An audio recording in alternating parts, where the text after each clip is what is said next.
At 1:03 a.m., my phone buzzed once. A message from my wife's number. She's occupied now. She'll call later. No emojis, no warmth, just words. Clean, surgical. It took me 3 seconds to read, 5 to understand, 10 to reply. No need. You can have her. We're done. Then I placed the phone face down and listened. To silence, to my own pulse, to the faint hum of the refrigerator, the only thing left still working properly in this house. I didn't feel anger, not yet. Anger comes when something still matters. What I felt was closer to confirmation. I'd suspected for months. The late meetings, the half-dressed video calls, the faint smell of cologne that wasn't mine. Expensive, synthetic, deliberate. Now, at 1:03 a.m., I had my proof in 8 words. 10 minutes later, headlights swept across my living room wall. A knock followed. Desperate. 2 silhouettes behind the frosted glass. Hers and a man's. She was crying, he was pale. And I, sitting on the couch, didn't move.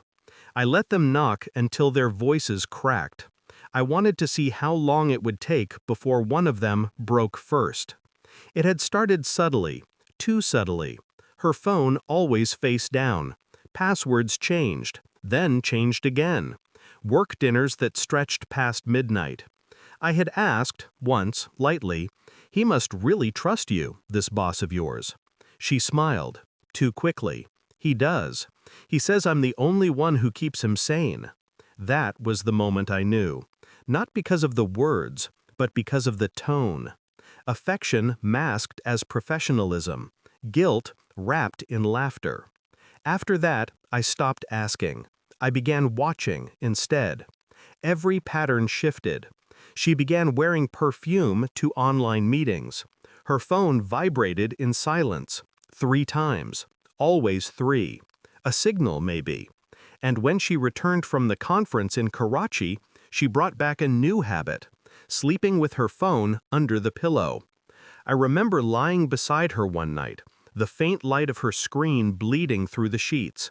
A man's initials appeared, then vanished. I pretended to sleep, she pretended to believe it. There's a quiet violence in pretense, 2 people playing ghosts in their own home. Every word between us became choreography, and I performed my role well, the calm husband, the trusting fool, until the text arrived, breaking the silence we'd built like glass. I didn't confront her, I simply studied. Her boss's name was Khalid Farouk, 43, married, 2 children, a man with too much power and too little restraint. I began collecting data. Phone records, travel itineraries, security footage from her office parking lot. I had a friend in corporate IT. 2 weeks in, the pattern emerged. Every Thursday, 7:45 p.m., her car left the office lot. Every Thursday, 7:58, his followed. Different directions, same destination. A hotel off Shah-Ra-e-Faisal, room 214. Booked under KF Enterprises. I never went there. I didn't need to. The truth doesn't require witnessing. It just requires patience. Instead, I started building my silence into something sharper. I withdrew affection first, then conversation, then presence. She noticed.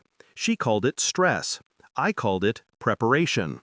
There's a point in betrayal when sadness transforms into precision, when emotion burns out, leaving only calculation behind.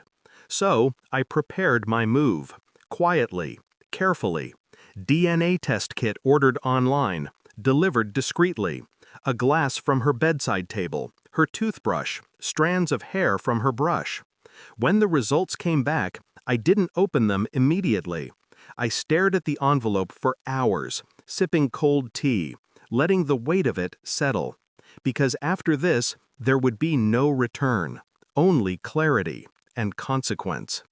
The report arrived sealed in pale gray. I opened it with steady hands.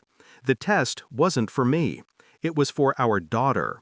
I had sent my own sample, hers, and mine. The result was clear. Probability of paternity, 0.0%. I sat still for a long time. Not in shock. Shock implies surprise. This was confirmation again. The truth doesn't shout. It whispers. That evening, when she came home, I handed her the envelope. She smiled faintly, unaware. "What's this?"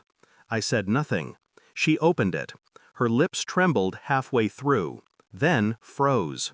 "Who told you to do this?" Her voice cracked. She reached for me, for my face, for denial.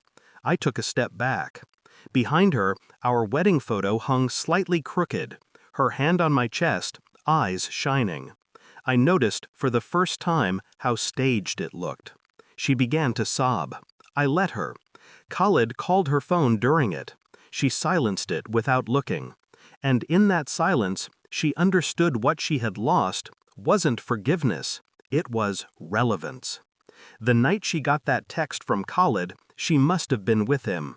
He must have thought it was funny to text me from her phone, to mark his territory. He didn't know I'd been expecting it. He didn't know I'd already planned my response. "No need. You can have her. We're done." 10 minutes later, they showed up at my door, both pale, panicked. He tried to speak first. "It's not what you think." I stood up slowly, walked to the doorway, opened it wider, gestured toward the street. "She's all yours," I said softly, "but you might want to explain to your wife where you were tonight." He blanked, then froze, because behind him, headlights pulled up again. Another car. A woman stepped out. His wife.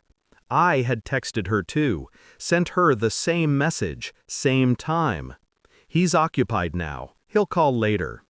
When she saw them together, her face broke. Khalid stammered something about business, emergencies, anything to fill the silence. But silence doesn't negotiate. I turned to my wife one last time. "You always said truth heals," I murmured. "Let's see if it heals this." Then I shut the door. I didn't sleep that night. Didn't need to. By dawn, the house was clean. Of her things, of memories, of scent. Only the walls remained, quiet and neutral. People think revenge feels triumphant. It doesn't. It feels sterile, like disinfecting a wound. When the morning light came through the curtains, I sat where it fell, warm, still. My phone buzzed once, unknown number, a single message. "Please, can we talk?"